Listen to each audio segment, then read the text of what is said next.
जावेद भाई, बहुत बहुत बधाई। हाँ, सालों से थैंक आपको यू सर। कमाल थैंक का यू। काम देख रहे। Thank you. पूरे सेक्टर के लिए बधाई, आपको भी बधाई। ये हम सब ने, भले ही मैंने अपने हाथों से लिया, लेकिन पूरे जो हमारे एसोसिएटेड मेंबर्स है, ऑर्गेनाइजेशंस है, डिसेबिलिटी सेक्टर है, उन सब के लिए मुबारकबाद है।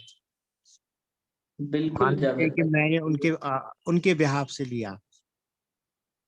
So nice of you. और सच्चाई में वैसे भी है, जितने सालों से आप काम कर रहे थे, बहुत सालन से, उस समय से भी हम लोग आपका काम देखते आ रहे हैं और आप प्रेरणा स्रोत है। और आपको देख के और सरकार का ये जो निर्णय था, ये आगे जाके बहुत लोगों को प्रेरणा देगी, है ना। Thank you sir. तो सक्षम और आइडिया परिवार की तरफ से पूरा साधुवाद। बहुत जल्दी हम लोग मिलेंगे जरूर। और बहुत सारा चीजें आगे करनी है। अब आप कुछ बोलेंगे तो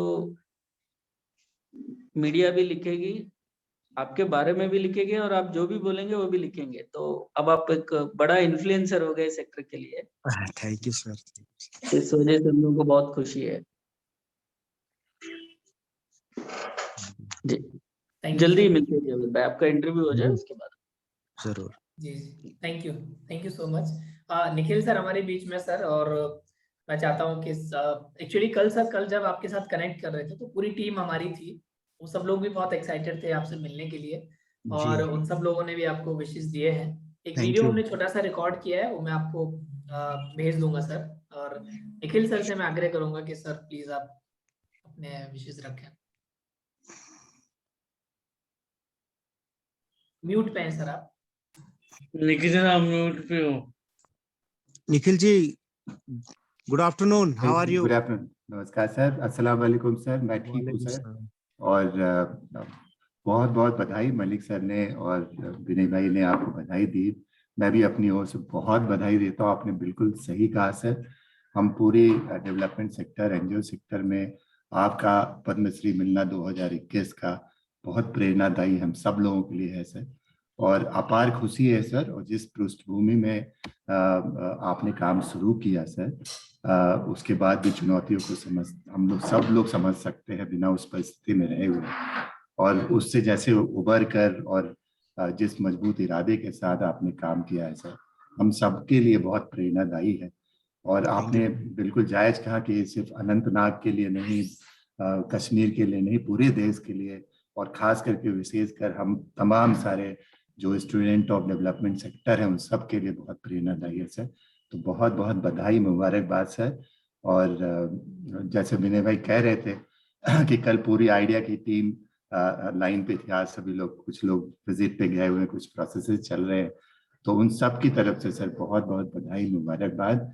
और हमें पूरी टीम की तरफ से इच्छा थी सर, सर ने जैसे कहा भी, मलिक सर ने, कि हम लोग जल्दी मिलेंगे। तो आग्रह है सर, निवेदन है कि आप हमारे कभी दिल्ली आना हो तो आप हमारे दफ्तर पधारें। और हम लोगों के लिए, हम लोग कल बातचीत कर रहे थे तो हमने कहा कि दिवाली और ईद का दोनों एक साथ अगर मजा लेना है और उसका अनुभव करना है तो जावेद सर जब आए तो हमारे लिए वो दिन होगा।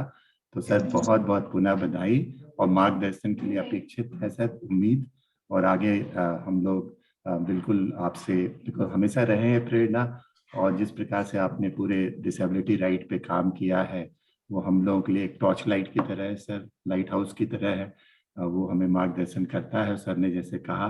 और अवार्ड जो है सर, एक एक कह लें कि एक प्रक्रिया है, लेकिन अवार्ड से एक जो बहुत बड़ा प्रभाव बनता है सर, वो ये बनता है कि आप जो अब कहेंगे वो बहुत सारे लोग सुनेंगे, पॉलिसी इन्फ्लुएंस होगा, एडवोकेसी के लिए बहुत कारगर है, बहुत सारे मुद्दे हैं जिसपे हम सब लोगों को सम्मिलित और मिलकर काम करना है। तो एक बार पुनः बधाई sir. Thank you so much thank you sir. Sir. Thank you sir for your kind words and blessings. Thank you. Thank you so much sir. Thank you Nikhil sir. Sir हम लोग अब शुरू करते हैं।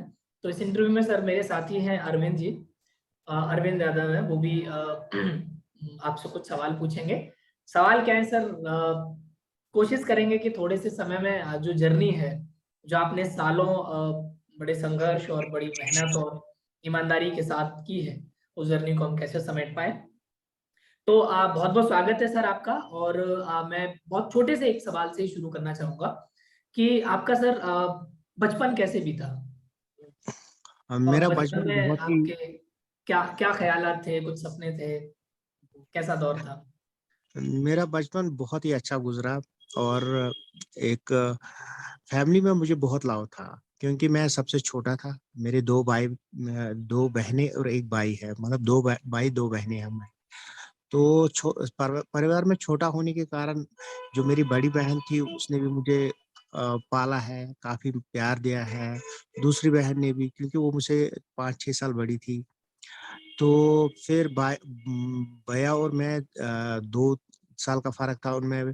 लेकिन सबसे ज्यादा जो प्यार दुलार था वो मुझे मिलता था। मुझे अपनी मम्मी का बहुत सपोर्ट था। और जो जब मैं स्कूल स्टार्ट मैंने किया तो मुझे पहली बार इंग्लिश मीडियम में डाला गया। तब तक यहाँ उर्दू मीडियम चलता था जम्मू कश्मीर में। तो इंग्लिश मीडियम का होना उसी टाइम से स्टार्ट हुआ था, तो मुझे इंग्लिश मीडियम में डाला गया। तो उससे मेरा एक बूस्ट मिला और मुझे अच्छी एक संगति मिली। और पहले से ही एक स्कूलिंग ऐसी मिली जहाँ से मैंने हिंदी सीखा, जहाँ से मैंने इंग्लिश सीखा, जहाँ मुझे बहुत सारी लैंग्वेज का सीख मिला। और पढ़ाई भी बहुत अच्छी हुई। और जो हमारे बचपन था उसमें कश्मीरी पंडित, मुसलमान, सिख बच्चे जो थे एक ही स्कूल में हम पढ़ते थे, क्योंकि वो नया ही इंग्लिश मीडियम स्कूल था। तो हर रिलीजियस के बच्चे वहाँ आते थे।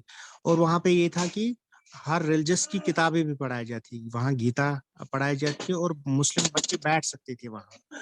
इसी तरह कुरान शरीफ पढ़ाया जाता था और हिंदू बच्चे हमारे साथ पढ़ते बैठते थे। ये फर्क नहीं था कि आप कौन है क्या है, सिर्फ यही था कि आप इंसान हैं, अच्छे इंसान बने।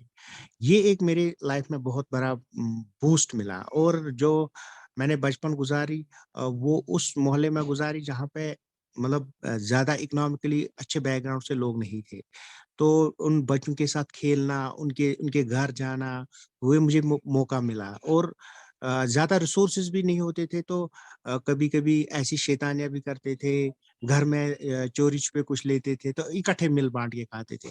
तो एक किस्म का ऐसा माहौल था कि जहाँ पे कोई दुख दर्द या कोई लड़ाई किसी के साथ दुश्मनी, वो चीजें नहीं थी। तो इसलिए हमारी जो परवरिश हुई और हमारा जो बचपन था वो खुशी खुशी गुजर गया। बहुत सुंदर सर। और इसी में मैंने एक चीज सर, एक और सवाल वो था कि आपका उस समय आप क्या सोचते थे सर, बचपन में क्या सपने हुआ करते थे कि बड़े होकर क्या बनना है?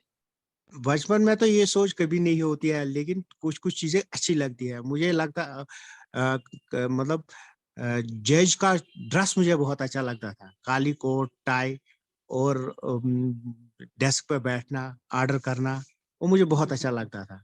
मतलब उसी हिसाब से मैं चीजों को देखता था। तो बचपन से ही मुझे शौक था कि मैं एक बड़ा सा जज बन जाऊं। वाह, बहुत सुंदर सर। तो निश्चित तौर पे, और जब जैसे ही आपका बचपन आगे भी था, आपकी जो कॉलेज और आपकी जो शिक्षा हुई, वो दौर कैसा रहा आपके कॉलेज टाइम में? क्या जो अभी हम जिन जावेद जी को देख रहे हैं, इतना एक्टिवनेस, इतनी सक्रियता, इतना बदलाव के लिए आपका संघर्ष, उसकी नींव कहीं ना कहीं कॉलेज टाइम में कुछ झलकियां रही होंगी। तो कॉलेज का दौर आपका कैसा बीता? शिक्षा के दौरान आपने कुछ अगर इनिशिएटिव्स लिए हों तो? कॉलेज में मैं बहुत ही एक्टिव स्टूडेंट था। जब मैंने 92 में 12th पास किया और मेरा हमारा जो यहाँ पे गवर्नमेंट डिग्री कॉलेज अनंतनाग है, खनावल में है। ये सबसे पुराना कॉलेज है जहाँ से बड़े बड़े जितने भी साउथ कश्मीर के बड़े मिनिस्टर्स हैं, आईएएस अफसर्स हैं, उनने वहां से डिग्री की है। बीए की डिग्री, बीएससी की डिग्री वहां से ली है, बीकॉम की डिग्री। तो हमारा कॉलेज एक एक्टिविज्म में बहुत ही आगे है। तो आज भी वो ये कॉलेज, इवन दो हमारे इर्द गिर्द अब 10-15 कॉलेज बन चुके हैं। आज हमारे डिस्ट्रिक्ट में को 4 डिस्ट्रिक्ट में बदल दिया गया है। डिलिमिटेशन हो गई, 3 बार डिलिमिटेशन हो गई। तो यहाँ पे हमारा कॉलेज में जब मैं गया तो मैं वहाँ भी लीडरी करता था। पहले मैं सोशल सेटअप में गया, मैं एनएसएस का मेंबर था, वहाँ पे भी जो काम होता था। उसके बाद एक 95 का ये दौर था, लगभग 93 से मैंने कॉलेज ज्वाइन किया। 95 में पालस पोलियो इम्यूनाइजेशन स्टार्ट हुई, मैं एक्टिव वॉलंटियर था उसमें।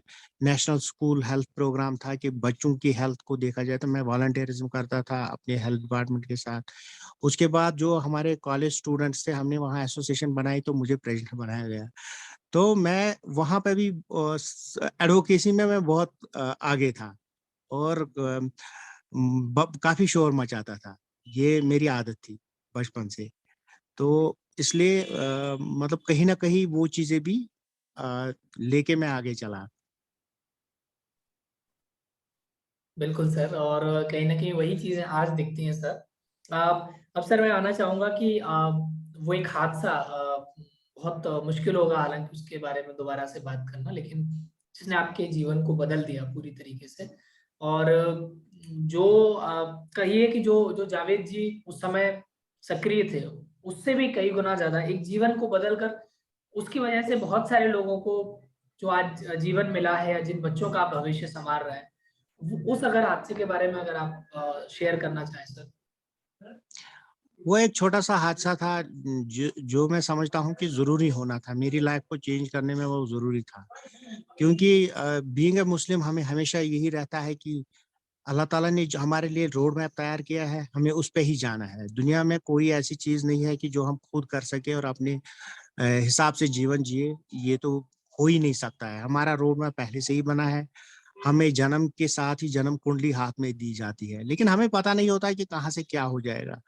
शायद अगर मैं ठीक होता या चैलेंज मेरे साथ नहीं आता तो मैं या तो अपने बाप की दुकानदारी करता, या मैंने सच में एलएलबी करके कोई छोटा मोटा लॉयर होता, ऐसा एडवोकेट बन जाता या कुछ। या मेरी माँ मुझे बोलती थी कि एमबीबीएस करना है, उसके लिए भी मैंने मतलब साइंस सब्जेक्ट थे, कोशिश की थी। तो वो भी हो सकता था कि मैं एक डॉक्टर भी बन सकता था।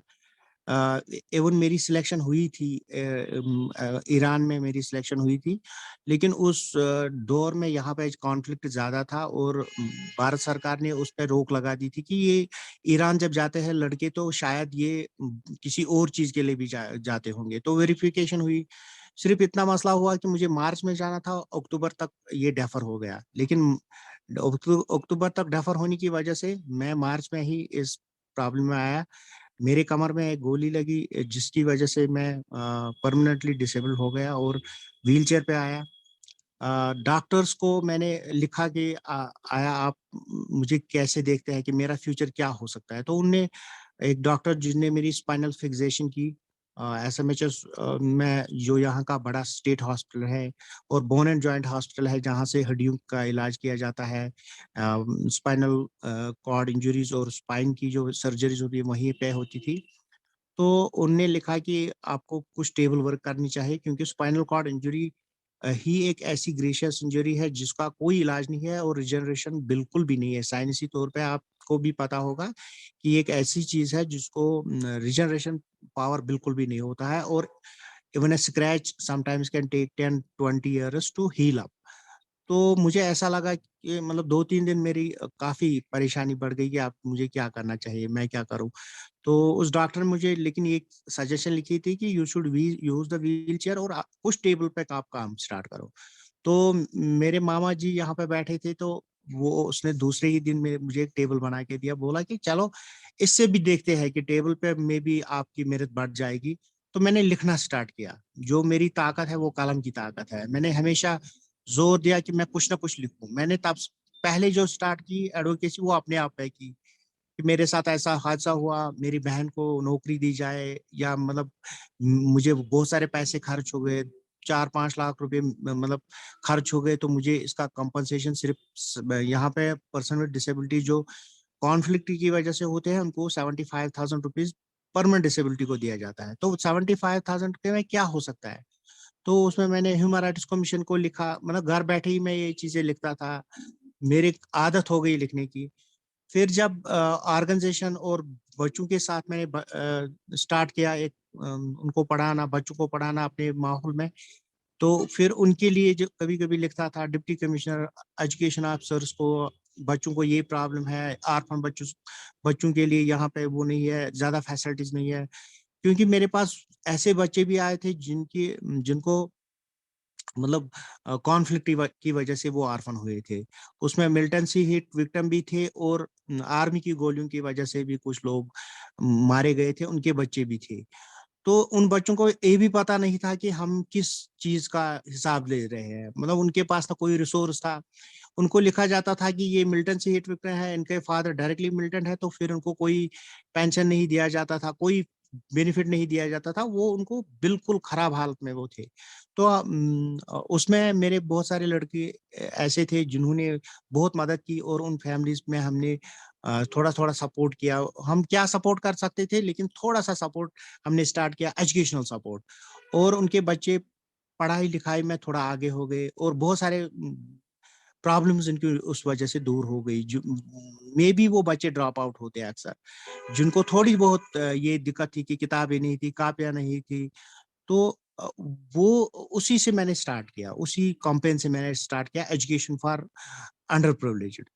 और उसके बाद मैंने जब डिसेबिलिटी को करीब से देखा, मैंने जब देखा कि एक मुसीबत भरी जिंदगी होती है, एक इंसान को ऐसा चैलेंज है कि जिसमें कोई साथ, मतलब ये कोई कमर्शियल प्रॉब्लम नहीं है कि हम भीख मांग के किसी से 2 रुपया मांगेंगे तो हमारी गरीबी दूर हो जाएगी। जब बॉडी डिफॉर्मिटी आ जाती है, इंसान का जो स्फीयर ऑफ इन्फ्लुएंस कम हो जाता है, तो इंसान कुछ मतलब सोच भी नहीं सकता है कि मैं क्या करूं। मतलब कोई, मैं यही समझता हूं कि मेरे साथ अल्लाह ताला ने, भगवान ने कुछ ऐसा नहीं किया, जुल्म नहीं किया कि मुझे कोई बड़ा नुकसान हुआ। मैं उन बच्चों की बात कर रहा हूँ जो जन्म से विकलांग है, और जिनको पता भी नहीं होता है कि वो कैसे स्कूलिंग स्टार्ट करें। उनकी सारी जो मतलब इंटरेस्ट है वो पेरेंट डिक्लेयर करता है, क्या उसको पढ़ाया जाए कि नहीं पढ़ाया जाए, क्या उसको स्कूल भेजा जाए या नहीं, क्या उसको छुपाया जाए या बाहर एक्सपोज भी किया जाए।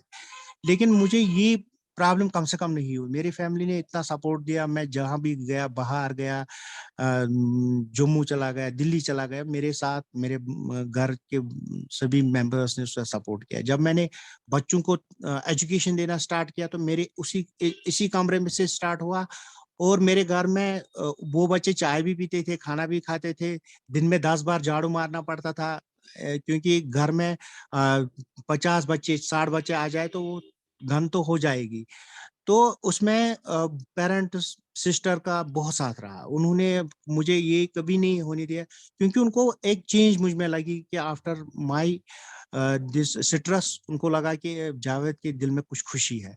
जब मैं खुश होता था, मैंने पहले ही बताया कि मैं घर में सबसे छोटा था, तो मेरे साथ सब जुड़े थे, सबको मेरी मुझ पे नजरें थी। तो ये चीजें मुझे देखने को मिली कि एक तो पेरेंटल सपोर्ट रहा, दूसरा ये कि जिन बच्चों को मैंने पढ़ाया वो भी मेरे साथ चिपक के रह गए। और जब मुझे शुरुआत की किसी भी इनिशिएटिव की, जो मैं उनको बताता था, क्योंकि मैं खुद तो जा नहीं पाता था। इवन मेरी ऑर्गेनाइजेशन की रजिस्ट्रेशन उन लड़कों ने की जिनको मैंने 5 साल पढ़ाया, अब वो 18-19 साल के हुए थे, उन्होंने ही मुझे आइडिया दिया कि हम एक ऑर्गेनाइजेशन बनाएंगे, हम एनजीओ को रजिस्टर करेंगे। तो उसी कॉन्सेप्ट को, मेरे कॉन्सेप्ट को उन्होंने प्रैक्टिकल शेप दी, उसको अप्लाई किया। तो वजह यही रही कि मैं चुप नहीं रहा, मैं लिखता रहा, मैं कुछ ना कुछ बच्चों को पढ़ाता रहा। तो एक्टिविटी, इंसान को एक्टिव रहना बहुत जरूरी है। डेफिनेटली। और thank you so much sir पूरी जर्नी को शेयर करने के लिए। हमारे साथ अरविंद जी आपका कोई सवाल है बीच में, फिर मैं कंटिन्यू करूंगा। हाँ, मेरा सवाल है। पहले तो आपको नमस्ते। मैं अरविंद हूँ, और आपको बहुत बहुत बधाई हो अवार्ड मिलने की। आप मेरे को ये बताइए कि जब आपने एनजीओ शुरू किया, या फिर जब आपने स्टार्टअप शुरू किया, तब क्या क्या प्रॉब्लम आई आपके पास? मतलब उन सब चीजों के लिए तो बाहर जाना होता है ना, तो फिर आपने कैसे ये सारे काम किए? अरविंद जी, मैं बहुत ही खुश हूँ कि आप से मिलने का मौका मिला, और आपने बधाई दी, ये मेरे लिए ब्लेसिंग्स है। मैं बहुत खुश हूँ। भले ही अवार्ड मैंने पकड़ा, लेकिन आप बिल्कुल इस अवार्ड के हकदार हैं, आप भी इसमें शामिल हैं, आपका भी ऑनर बढ़ गया। ये मैंने डिसेबिलिटी सेक्टर के लिए जो ऑन बिहाफ आप मान लीजिए पकड़ लिया, बाकी सबके लिए ये है, ये मैंने डेडिकेट ही किया एक तो जावेद आबदी जी, जिन्होंने बहुत संघर्ष किया एज अ लीडर, और अपने उन डिसेबल साथियों के लिए जिन्होंने काफी संघर्ष किया अपने इकलौतेपन में, उसमें आप भी शामिल है बिल्कुल। तो जब मैंने एनजीओ स्टार्ट की तो बहुत सारी प्रॉब्लम्स थी। एक तो ये प्रॉब्लम थी कि यहाँ पे पुलिस के पास जब हमारी वेरिफिकेशन जाती थी, सालों साल वो देते थे। वो हमारे रिश्तेदारों की भी वेरिफिकेशन करते थे, कहीं ये मिल्टन सिंह के साथ जुड़े मत है, कहीं ये इनका कोई ऐसा वैसा कोई काम मत है, क्योंकि Kashmir was in huge chunk of conflict. तो यहाँ पे हमारे लिए, आम आदमी के लिए कोई इतनी सुविधा भी नहीं थी, तो मुझे बार बार जाना पड़ता था। लेकिन कुछ लोगों को थोड़ा सा पता था कि ये काम जो हो रहा है ये प्रैक्टिकली ग्राउंड पे हो रहा है, तो पुलिस के लोग भी मुझे कुछ जानते थे। जब मैं उनके पास जाता था तो वो बोलते थे हाँ, लेकिन फिर भी 3 साल लग गए उस एनओसी को हासिल करने में। रजिस्ट्रेशन को तो खाली 3 दिन लग गए होने में रजिस्ट्रार ऑफ सोसाइटीज ऑफिस में, क्योंकि मैंने सब कागज, लेकिन एनओसी लेने में, 6-7 बंदों की एनओसी लेने में मुझे 3 साल लग गए। 2001 से स्टार्ट किया, 2003 में रजिस्ट्रेशन हासिल हुई। तो उसमें ये भी था कि पैसे भी मेरे पास नहीं थे। उसके बाद जब हम बोलते थे कि अगर हम कुछ प्रोग्राम करेंगे तो कैसे करेंगे, तो पहले हमने थोड़ा सा एक दूसरे के साथ पैसे इकट्ठा किए। लेकिन बाद में जब मुझे वो 75,000 जो मुझे एक्स ग्रेशिया मिली, तो मैंने उसी से पैसा निकाल के पहले उन बच्चों के टीचर को मैंने हायर किया और उसको बताया कि मैं आपको छोटी मोटी तनख्वाह दे सकता हूँ, तनख्वाह तो नहीं बोल सकता, किराया दे सकता हूँ और कुछ पैसे दे सकता हूँ जिससे आप यहाँ तक आ सकते हैं। पार्ट टाइम बेसिस पे हमने इसे किया। एक कंप्यूटर सेंटर खोला, फिर जहाँ पे हमने 100 रुपए के अगेंस्ट मतलब बेसिक कोर्स कराया। वो कंप्यूटर्स हमने पुराने जमा किए, एक दूसरे ने दिए। जेके बैंक ने एक कंप्यूटर दिया, ज्ञान प्रबोधनी के कुछ लोग आए थे यहाँ, उन्होंने 2-3 कंप्यूटर्स दिए। विस्कॉम्प एक ऑर्गेनाइजेशन है दिल्ली से, उन्होंने बोला कि हमारे पास पुराने कंप्यूटर है, आप इनसे पढ़ाइए इनको। तो उसमें से थोड़ा सा रिसोर्स जनरेट होने लगा, वरना ये बहुत मुश्किल था कि उस वक्त पैसे, मतलब हर चीज में रिसोर्स लगता है। लेकिन एक ही रिसोर्स मेरे पास था, वो था ह्यूमन रिसोर्स। जो मेरे साथ बच्चे जिन्होंने पढ़ा लिखा, वो बिल्कुल आज भी मेरे साथ जुड़े हुए हैं, वो मुझे आज भी साथ दे रहे हैं। और ह्यूमन रिसोर्स के साथ साथ अक्ल भी होती है, विजडम भी होती है। उन्होंने मुझे वो सलाह दी जिससे मैं आगे बढ़ा। उन्होंने मुझे बताया कि अब हम रिसोर्स मोबिलाइज करेंगे, पब्लिक डोनेशन जमा करेंगे, फिर रसीद बुक बनाएंगे। तो धीरे धीरे से ये काम होता गया। लेकिन फाइनली जो मेरा फोकस लास्ट में आया, जो मैंने अपने खुद में ये चैलेंज देखा कि मैं पर्सन विद डिसेबिलिटी हूँ, तो मैंने ये सेंटर खोला जहाँ पे 2-4 बच्चे पहले आ गए। फिर इंडियन नेवी ने हमें एक गाड़ी दे दी। तब सुरेश मेहता जी उसके चीफ थे, उनको यहाँ कश्मीर आना था, मैंने उनको भी चिट्ठी लिखी। उन्होंने एक वैन दी छोटी सी। तो डीसी साहब यहाँ थे जयपाल सिंह, उन्होंने रिकमेंड किया, हाँ ये चल रहा है स्कूल, भले ही इसमें कम बच्चे हैं लेकिन इसका फ्यूचर मुझे बहुत अच्छा लग रहा है। उसके बाद जो चाइल्ड राइट्स एंड यू है, उन्होंने हमें कुछ थोड़ा सा सपोर्ट किया और डिसेबिलिटी का जो ये सेंटर था ये स्कूल में बदल गया। और 2008 से ये फॉर्मली एक स्कूल बन गया। और मतलब मुझे यही लग रहा है कि अगर इंसान इस अपने लक्ष्य को ईमानदारी से कोशिश करे कि मुझे ये हासिल करना है, तो हर कुछ चीज मतलब आसान हो जाती है, हर कोई काम आसान हो जाता है। लेकिन एक जज्बा होना चाहिए, वो जज्बा जो बर्निंग हो, जो आपको रात को ना सोने दे और दिन को ना बैठने दे। तो वही जज्बा मुझे लग रहा है कि जो मुझ में था, कैसे पैदा हुआ ये भी मुझे पता नहीं है। लेकिन यही लगता है कि मुझे अक्सर लोग जब मिलते हैं तो यही बोलते हैं कि जावेद आपसे ये काम लेना ही था, अल्लाह को आपसे यही काम लेना था, तो उसने ये सर्कमस्टेंसेस आपके लिए बना दी। तो शुक्र है कि और ज्यादा खतरनाक सर्कमस्टेंसेस नहीं हुए कि मैं बोल ही नहीं पाता, मैं समझ ही नहीं पाता, मैं सोच ही नहीं पाता। तो कम से कम दिमाग ठीक रहा, कम से कम मेरे बाजू ठीक रहे, मेरा हाथ लिखने के लिए सक्षम रहे, इतना काफी है। ये रिसोर्स मैंने यूटिलाइज किया। मैं आपके माध्यम से भी सब दिव्यांग लोग जिनको हम बोलते हैं, वैसे तो मुझे ये टर्मिनोलॉजी बिल्कुल भी पसंद नहीं है। हम पर्सन विद डिसेबिलिटी है, हर कोई एक्ट हमें पर्सन विद डिसेबिलिटी ही बोलता है। तो नाम बदलने से कुछ नहीं होता है, नाम बदलने से हमारी लेबलिंग हो जाती है और हम थोड़ा सा अलग दिखते हैं। As a person with disability मुझे यही लगा कि हमें हिम्मत नहीं हारनी चाहिए। जो कैपेसिटी हमें रह जाती है, रेजिडुअल हमारे पास रह जाता है, उसको इस्तेमाल करना चाहिए एज अ फ्यूल। तो हम कुछ ना कुछ जरूर करेंगे। Great great sir. अब बस मैं बीच में 2 मिनट का इस इंटरव्यू को पॉज करूंगा, क्योंकि मलिक सर हमारे साथ हैं और कुछ और गेस्ट हैं हमारे साथ सर जुड़ गए हैं जो आपको कांग्रेचुलेट करना चाहेंगे। Malik sir, over to you. Thank you. Javed भाई, आपके बातों से ही पता चल रहा है कि आप एक मिशन लेके चल रहे हो, और इस मिशन में बहुत ऐसे सहयोगियों की जरूरत पड़ेगी, तभी ये इंक्लूसिव इंडिया हम लोग बना पाएंगे। जी आपको ये जानकर बहुत खुशी होगी, हमारा टीम ने लिंक्डइन में आपकी जीवन गाथा शेयर किया है। हजारों लोग उसको लाइक किया है, और इंटरनेशनली विनय आपको भेजना भी चाहिए। बहुत अच्छे अच्छे कमेंट्स आए, बड़े बड़े कंपनीज का सीईओस भी उसको देखा है। विनय जी आपको भेजेंगे, आप देखिए। लेकिन अभी जरूर। मैं आप 2 महानुभावों से आपका परिचय कराना चाहता हूँ, जो आगे जाके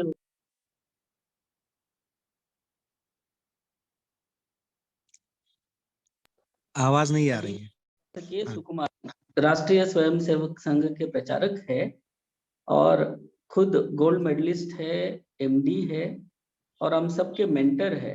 डॉक्टर के सुकुमार जी डिसेबिलिटी सेक्टर में आरएसएस के साथ में सक्षम संगठन का संगठन मंत्री है।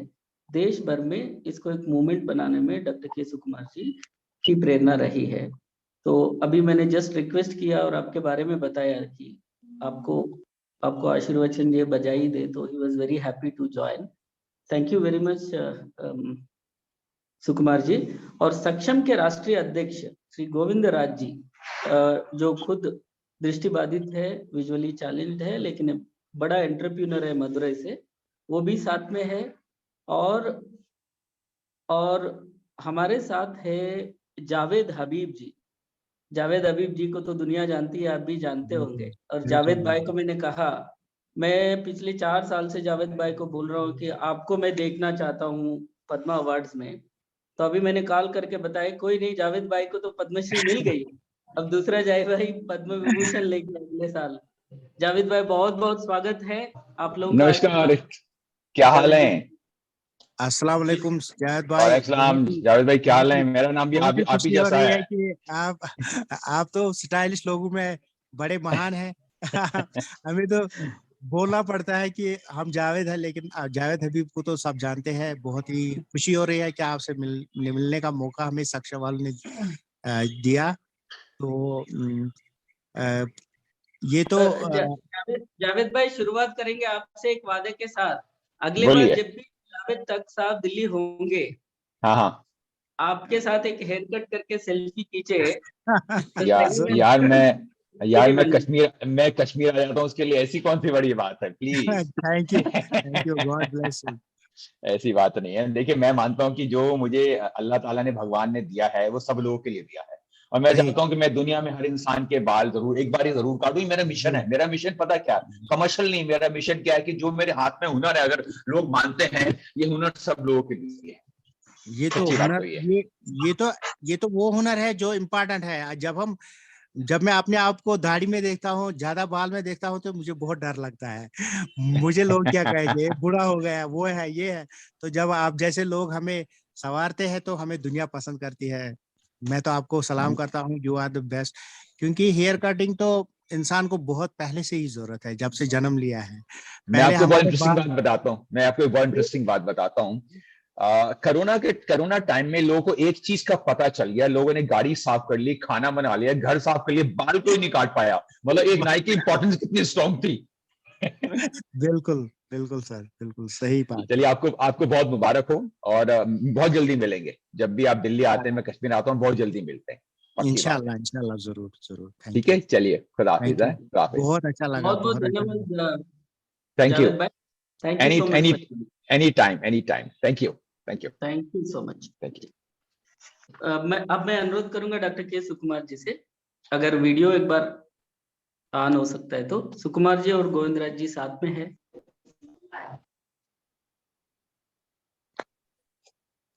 हाँ, धन्यवाद मल्लिकार्जुन जी। जी सुकुमार जी, नमस्कार। बहुत खुशी की बात है आज जावेद जी से मिलने का आपने मौका दिया। जावेद थक जी इज अचीवर। सुकुमार जी आदाब। मैं बहुत खुश हूँ कि सामने तो नहीं मिले, लेकिन सक्षम की वजह से हम मिले, तो काफी अच्छा लग रहा है कि आपसे मुलाकात हो गई। कम से कम आपको आदाब कहने का मौका मिला। तो आप डिसेबिलिटी पे काम कर रहे हैं, आपका बड़ा रोल बनता है कि जो हमारे ओवरऑल इंडिया में जितने भी पर्सन में डिसेबिलिटीज है उनके लिए आप आवाज है, तो उस आवाज में और जान आनी चाहिए। जो हमारी बाधाएं है वो दूर होनी चाहिए, और हमें भी अपॉर्चुनिटी मिलनी चाहिए कि पूरे डिसेबिलिटी सेक्टर को कि वो कंट्रीब्यूटर्स बने अपनी कंट्री के लिए। हमारी कंट्री डेवलपमेंट के दौर में है, तो ये पूरा डेवलपमेंट होना चाहिए, हर किसी के लिए इंक्लूजन होना चाहिए। ये मैं आपसे समझता हूँ कि और ज्यादा मजबूत इसमें एक पन्ना जुड़ गया है। Thank you. आप डिसेबिलिटी पे काम कर रहे हैं, बात कर रहे हैं। जरूर जरूर जावेद जी, आप हमारा प्रेरणा है। हाँ, थैंक यू। आप you are achiever. Padmashri award भी मिल गया आपको, भारत का एक सम्मान पूर्वक। इसलिए आप, आपका जीवन, आपका अचीवमेंट सभी है ना, प्रेरणादायी है। सही आई बात एम है also sir. Happy to meet you. I am working for Saksham, दो आई एम नॉट दिव्यांग। मैं दिव्यांग नहीं हूँ, या परंतु दिव्यांग मित्र है मेरी। वही मुझे मैंने बोला ना कि आप हमारे लिए आवाज बन गए हैं, तो आपसे हमें बहुत कुछ जरूर अ, करेंगे इस जो हमारा शुभ स्लोगन है तो वो हाँ मजबूत हो जाएगा। और जो जी, हमारा मंशूर है, जो हमारी पॉलिसी इंडिया में बन जाएगी, तो उसके लिए आप जरूर कोशिश करेंगे कि एक ऐसी पॉलिसी बन जाए जहाँ पे पर्सन विद डिसेबिलिटीज को एक डिग्निफाइड जिंदगी मिले, ताकि वो ओ इंडिपेंडेंटली हर कुछ चीज कर सके। उस पे ये ना हो कि हम कोई उस पे हमदर्दी कर रहा है उसको जीवन हाँ, जीने के यस लिए यस, कोई। तो हम जिस तरह से सक्षम ने लोगों को सक्षम बनाया है, ये रोजगार देते हैं, तो इस रोजगार की बड़ी जरूरत है, बड़ी जरूरत है। हाँ, ऐसा हमारा मल्लिकार्जुन जी महत्वपूर्ण काम कर रहे हैं इस विषय में, आइडिया प्लेटफॉर्म से। और जैसा आपने बताया, सक्षम संगठन की नाम ही सक्षम है, तो बिल्कुल। एम्पावरमेंट का विषय है ये। एम्पावरमेंट, सही हाँ, बात है। इसलिए हम साथ में करेंगे। और हमारा अध्यक्ष है अभी Govind Raj ji, he will speak in English. I request Govind Raj ji to congratulate Javed तक ji. Namaskar, Javed ji. Good afternoon sir, how are you? Doing very good. I'm so very happy to congratulate you. First of all, thank you. it is honor to our Divyang community Yes, yes, yes. It is that equally for all. Equally for all. We are you- partners for this award and appreciation. So you are one of the leader, and I am very happy that people like you are admiring and giving blessings. This is a greater achievement for me. despite I am very sure that this award would not have achieved in an easy manner. Despite the difficulties, you have reached this level is appreciable, and definitely it is going to be an example for the future generation which are following you to achieve Yeah. better and even further more. So as a Sure, sir. citizen of India and the representative of Divyangjan, I am sure that you will be a role model for a better generation and the best generations to come. So once Certainly, again, certainly, on sir. behalf of our organization Saksham, I take pride and privilege in congratulating you again and again. I am looking forward to meet you, to Definitely. have a better time Thank you. through which we can strengthen our social work, our activities to strengthen our community. Thank you, Malik ji, for the opportunity. Thank you, beloved Sukumar ji, for this great opportunity. Thank you, sir. Thank you, sir. Thank you, for Govindra ji. inspiring Thank you for joining us. Okay. Great. तो तो जावेद भाई आप कह रहे थे आप लिखना शुरू किया, तो ये लोग इंटरव्यू में आपका समय ले ले, उससे पहले अगर आपका लिखा हुआ कुछ सुनाना चाहते हैं तो सुना दे, तो फिर हम विदा लेंगे। एक्चुअली मैं जो लिखता हूँ वो सिर्फ एडवोकेसी पे लिखता हूँ। ग्रेटर कश्मीर यहाँ का एक बड़ा सा अखबार है जिसमें मैं हमेशा लिखता हूँ कि grass root level problems for a person with disabilities, या जहाँ पे डिजास्टर आया तो डिजास्टर से क्या हुआ, यहाँ पे सेंसस हो रहा है तो पर्सन विद डिसेबिलिटीज के लिए सेंसस इंपॉर्टेंट कितना है, इलेक्शनरिंग आई तो एक्सेसिबिलिटी कितनी जरूरत है, एजुकेशन, एम्प्लॉयमेंट जैसे जितने भी ये, तो मैं वही चीजें लिखता हूँ। मैं कवि तो नहीं हूँ, लेकिन इतना जरूर है कि मुझे बहुत अच्छा लगता है कि मतलब मैं अपने पेन से वो चीजें जरूर लिखता हूँ जो मेरे मन में आती है, और ऑफिसर्स को मैं हमेशा लिखते रहता हूँ कि, या अगर वो कोई छोटा भी मसला हो तो I try to bring it into the notes of the stakeholders so that there is some way intervention at higher or lower level of this government. और मैं अब तो पंचायती राज इंस्टीट्यूशन जहाँ पे बहुत स्ट्रांग हुए, तो I am just trying to motivate them to utilise their capabilities and provide the inclusive infrastructure for the person with disabilities at every level, तो उससे हमारा जो जिंदगी है पर्सन विद डिसेबिलिटीज की वो आसान हो जाए। Great, Javed bhai. Keep inspiring us. More power to you. See you Thank you, soon. sir. Thank you so much. Over to you, Vinay. Thank you so much sir, thank you doctor Sukumar ji, thank you Govind Rajan ji, thanks a lot कि आप लोग जुड़े और आपने Javed sir को बधाई दी। Javed sir थोड़ा सा और कंटिन्यू करते हैं। एक बधाई आपको उत्तर प्रदेश की ओर से आ रही है, अमित जी हमारे साथ जुड़े हुए हैं, तो वो आपको कॉन्ग्रेचुलेट कर रहे हैं। और अमित जी Thank you. अभी जावेद अबीदी जो फेलोशिप शुरू हुई है, तो जावेद अबीदी जी के जावेद अबीदी फेलो भी हैं, यूपी के एटा डिस्ट्रिक्ट से हैं। तो अमित जी आप भी अपनी विशेष रखें, फिर हम इंटरव्यू को कंटिन्यू करेंगे। जावेद सर, अस्सलाम वालेकुम। वालेकुम सलाम। मैं आपका ये सबसे पहले तो आपको बहुत बहुत बधाई देना चाहूँगा, आपको बहुत बहुत मुबारकबाद। मैं अलीगढ़ से पढ़ा हूँ, अलीगढ़ मुस्लिम यूनिवर्सिटी से, और जावेद आबिदी सर के पास मैं उन्हीं के सानिध्य में रहा शुरुआत में।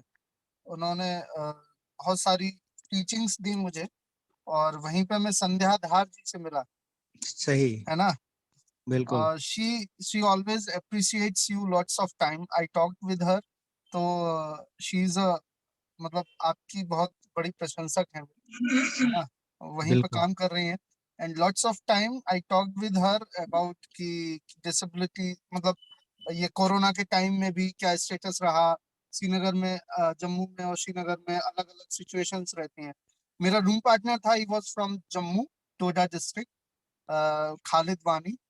तो मैं वहां से थोड़ा सा एक्सपीरियंस लेने की कोशिश करता था। बहुत सारी चीजें जैसे डिसेबिलिटी लॉ जो था वहां पे कितना इम्प्लीमेंटेशन था उसका, है ना, सही। कई सारे लॉज उसकी वजह से उधर थे नहीं, तो है ना, हम लोगों ने लॉ साथ में किया था, तो ये सारे डिस्कशंस होते थे। तो तब मुझे समझ में आता था कॉम्प्लेक्सिटीज, है ना, कि इंडिया के उस पार्ट में, मतलब हम यहाँ पे इजीली बोल देते हैं कि भाई ये नहीं हुआ डिसेबिलिटी सेक्टर में, ये नहीं हुआ, बट जहाँ पे लाइफ के लिए लाइफ के एग्जिस्टेंस के लिए इतना स्ट्रगल हो, इतना टेंस सिचुएशंस रहती हो, वहां पे हम डिसेबिलिटी की बात को रख पाए, और आप जैसे लोगों की वजह से ये हो पाया। मुझे लगता है कि इन फ्यूचर आप जम्मू और कश्मीर के डिसेबल्ड लोगों के लिए और भी और पूरे भारत के विकलांगों के लिए इसी तरह से उठाएंगे आवाज। और रूरल इंडिया में क्या प्रॉब्लम्स होती हैं वो आप जैसे बेहतर समझते हैं, है ना, वो पहाड़ी इलाका, बर्फीला क्षेत्र जब हो जाता है तो कितना प्रॉब्लम्स आता है।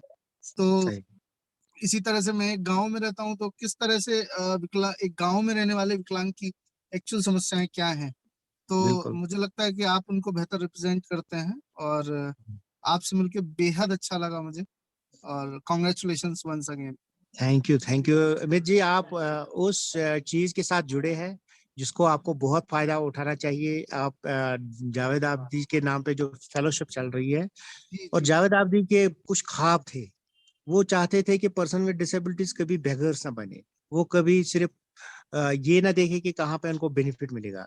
वो चाहते थे कि पर्सन विद डिसेबिलिटीज इतने एम्पावर हो, they should be the policy makers, they should be the stakeholders, they should be the judgmental in nature, उनके पास जजमेंट का प्रावधान होना चाहिए।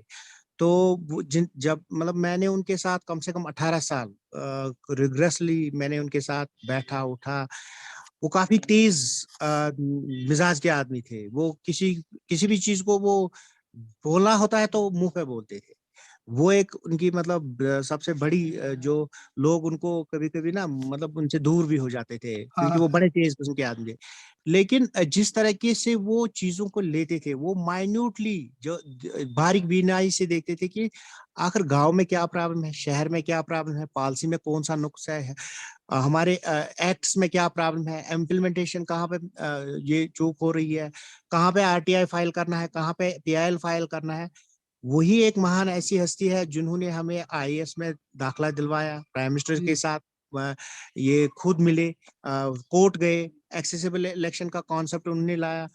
या जो सेंसस था कि सेंसस में हमारा नाम इंक्लूड करना, टाइप ऑफ डिसेबिलिटीज को बढ़ाना, उस कॉलम को 14वें नंबर से 9th नंबर पर ले जाना। उनकी मतलब ये चीजें तो जो plinth of the this disability area का है। जब अब तो हम डेवलपमेंटल फेज में है, तब हम चैरिटी फेज में ही थे, लेकिन हाँ वो हाँ जो हाँ डेवलपमेंटल जो पुलिंथ है वो जावेद आबदी जी ने मतलब अपने लेवल से बहुत कोशिश की। मैं नहीं बोलता हूँ कि सिर्फ वो थे, मैं तो उनको हाँ जानता हूँ, लेकिन ऐसे भी बहुत सारे सेक्टर्स हैं जैसे डेफ लोग, बहुत सारे एक हाँ organisation, national association for deaf, national association for the blind, haemophilia, thalassaemia के लोग। लेकिन उन सब को मतलब बैकबोन उनके जावेद आबदी थे। वो जब भी देखती थी कोई परेशानी हो गई तो वो पहले आगे आते थे। मेरा एक मतलब मैं पर्सनली बोलूंगा कि जब मेरे पास एक लड़का आया तो उसने बताया कि मुझे नौकरी से निकाल दिया जाता है। नौकरी लग गई, मैं फर्स्ट नंबर पे था, टीचर बन गया, तो मुझे इसलिए निकाला गया कि जो मुझे स्कूल तक साथ ले जाता था, दोस्त था, उसने कोर्ट में स्यू किया कि अगर मैंने इसको आज तक स्कूल लिया तो मुझे क्यों नहीं। मतलब जज भी इतने देखे कि जज ने कहा हाँ ये डिसेबल है, ये नहीं पढ़ा सकता, इसको सेपरेट कर दो। लेकिन एक बात उन्होंने जरूर की थी उसी जज ने कि उन्होंने डिपार्टमेंट ऑफ एजुकेशन को लिखा था आप सबका प्रोफाइल दे दो और सबका स्टेटस ऑफ एजुकेशन दे दो, ये कैसे टीचिंग कर रहे हैं। और उसमें जो उस लड़के का रिपोर्ट आया था वो सबसे बेस्ट था कि इसका 90% रिजल्ट है 8th तक। मतलब बच्चों को जो पढ़ाता है, उनकी जो क्लास में बच्चे हैं वो 80-90% पास होते हैं। और ये काफी बाकी कंपैरेटिवली बाकी टीचर से साफ सुथराई के साथ स्कूल आता है। और जब वही बात सुप्रीम कोर्ट में दिखाई गई तो उन्होंने हाई कोर्ट जम्मू कश्मीर को भी फटकार लगाई और कहा कि आपने डिसेबिलिटी एक्ट को नहीं देखा है, you have not taken in consideration disability act. तो उन जैसे हालात में मतलब एक गांव के लड़के को कौन मदद करता सुप्रीम कोर्ट तक जाने में। तो जावेद आबदी ही वो आदमी है थे इस दुनिया में, तो उन जिन्होंने डिसेबिलिटी का जो बैनर है उसको बहुत ऊंचा रखा। अब तो ये हमारी जरूरत बन जाती है कि जब आप जुड़ गए इसके साथ, मेरा मतलब यही है कि जो आप 3 साल के लिए इसके साथ जुड़े हैं, तो आप ऐसा प्रूव कीजिए कि सच में जावेद आबदी आज जिंदा होने चाहिए कि हाँ जो काम अमित जी ने किया, जो हमारी भी एक यहाँ पे सानिया उसमें सिलेक्ट हुई है, Tanya, she is Sania very Zahra. Good friend of mine. Yes पहले ही यस। दिन वो आपा बना दिया मैंने उसको, और कल ही मैं उससे बात कर रहा था।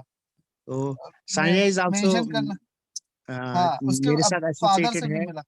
बिल्कुल बिल्कुल, वो बैंक मैनेजर है। तो काफी हाँ मतलब उन्होंने उनको भी मैं कहता हूँ कि हर किसी आपको कहता हूँ कि आप उस चीज को आप पूरा जांच लीजिए, आप पूरा पॉलिसी डॉक्यूमेंट बनाइए ताकि हमें पता चले कि हिंदुस्तान में क्या सिचुएशन है और हमें आगे क्या करने की जरूरत है। क्या करना, बिल्कुल।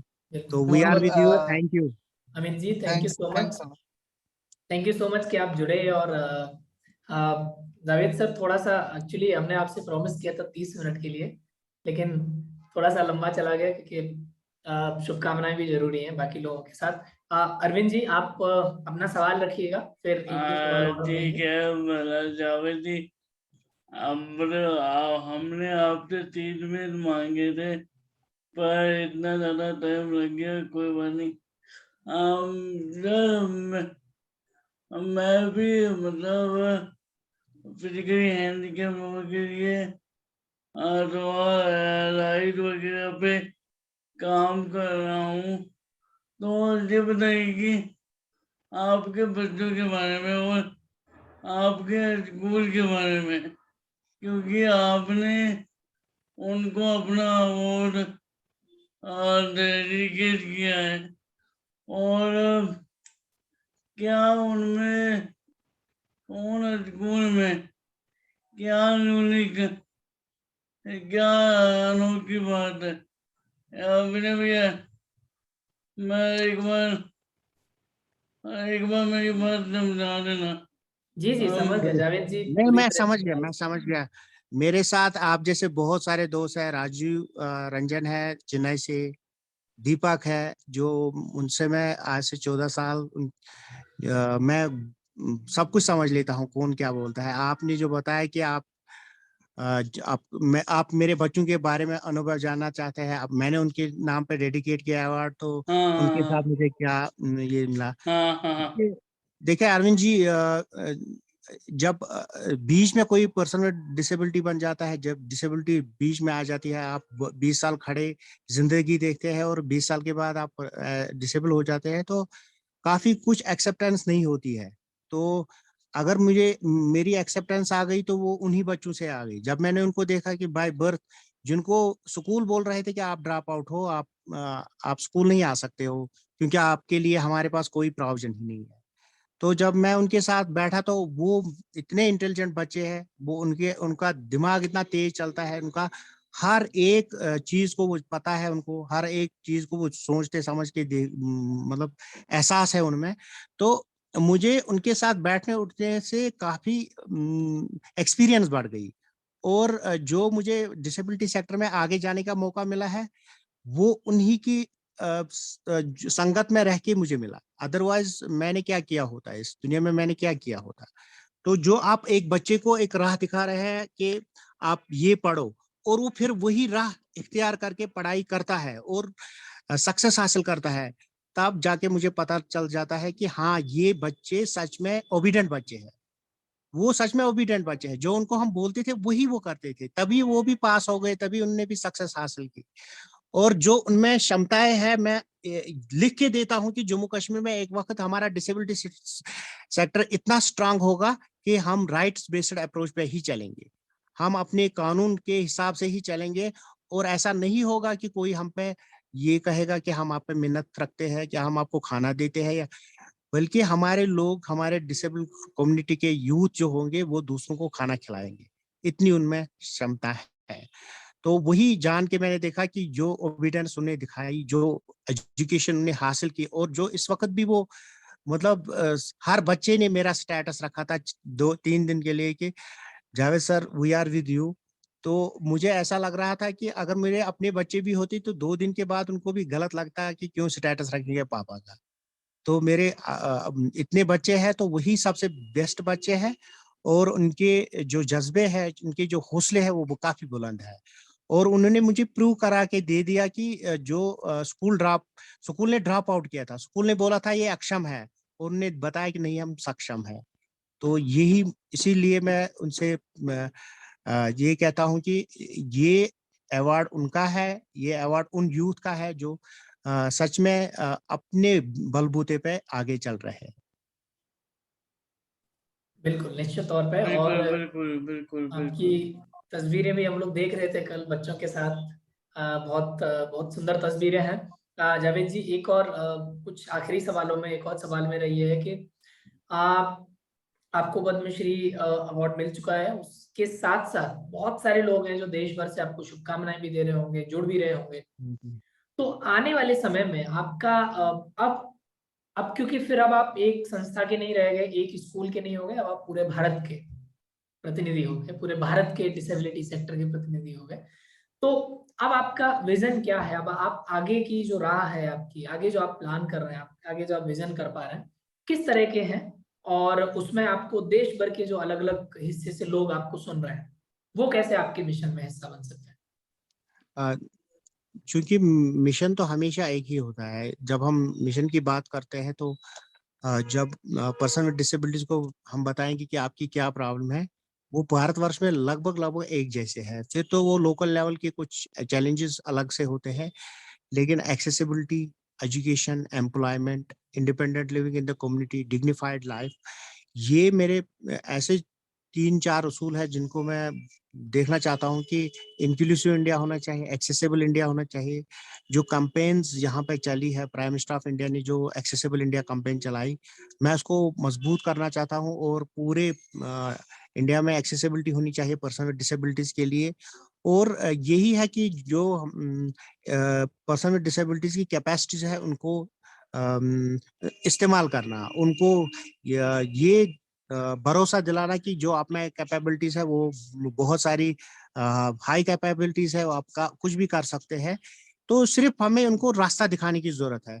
तो मैं चाहता हूं कि हमारा एक पूरा नेटवर्क हो, पूरे जहाँ पे भी हमारे लोग बैठे हैं उनको उनका एक समान एक आइडिया होना चाहिए कि हम कैसे अपने इंडिया को, अपने मुल्क को कैसे हम इंक्लूसिव बनाएंगे, कैसे एक्सेसिबल बनाएंगे, कैसे पर्सन विद डिसेबिलिटीज को इंडिपेंडेंट लिविंग देंगे, कैसे हम उनको डिग्निफाइड लाइवलीहुड देंगे। क्योंकि लाइवलीहुड के साथ हमारा हमारा जो आप भी लाइवलीहुड दे रहे हैं, तो इसमें इसके साथ बहुत सारी चीजें जुड़ी है। तो जो इसमें सोशल एक्सेप्टेंस भी है, उसमें मैरिजेस भी है, उसमें फैमिली कॉन्सेप्ट भी जुड़ा है। अगर किसी के पास लाइवलीहुड नहीं होगा तो उसके साथ शादी कौन करेगा? वैसे भी एक्सेप्टेंस कम है, वैसे भी हमारे पास रिसोर्सेज कम है। तो यही चीजें हैं कि जो मैं पूरे कंट्री में उठाना चाहूंगा और उनके साथ काम करना चाहूंगा। जो भी लोग इसमें जुड़े हैं, जो भी मेरे साथ पहले से ही लोग जुड़े थे, हम एक नेटवर्क में पहले से ही जुड़े हैं।